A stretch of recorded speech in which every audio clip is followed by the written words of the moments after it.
السلام علیکم ورحمۃ اللہ وبرکاتہ۔ بسم اللہ الرحمن الرحیم۔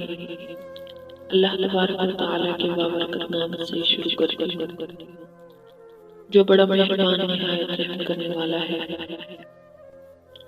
نبی اکرم صلی اللہ علیہ وآلہ وسلم ارشاد فرماتے ہیں، ایک مرتبہ ایک شخص راستے میں جا رہا تھا، اسے شدید پیاس لگی۔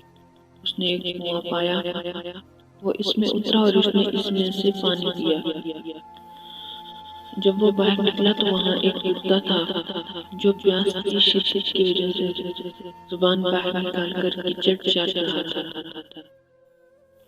اس شخص نے سوچا، اس کتے کو بھی وہی پیاس لگی ہے جو مجھے لگی ہوئی تھی۔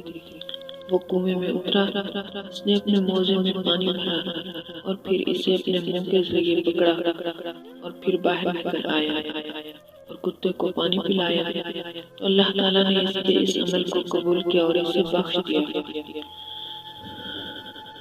اور اسے جنت میں داخل کر دیا۔ لوگوں نے دعوت کیا، اے اللہ کے رسول، کیا ہمیں ان جانوروں کی وجہ سے بھی اجر ملے گا؟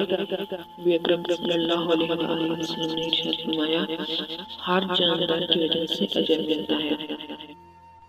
کسی بھی نیکی کو حقیر نہ جانا کریں، چھوٹی سی بھی نیکی ہمیں بچانے کا ذریعہ بن جاتی ہے اور آخرت میں ہماری بخشش کا ذریعہ بن جاتی ہے۔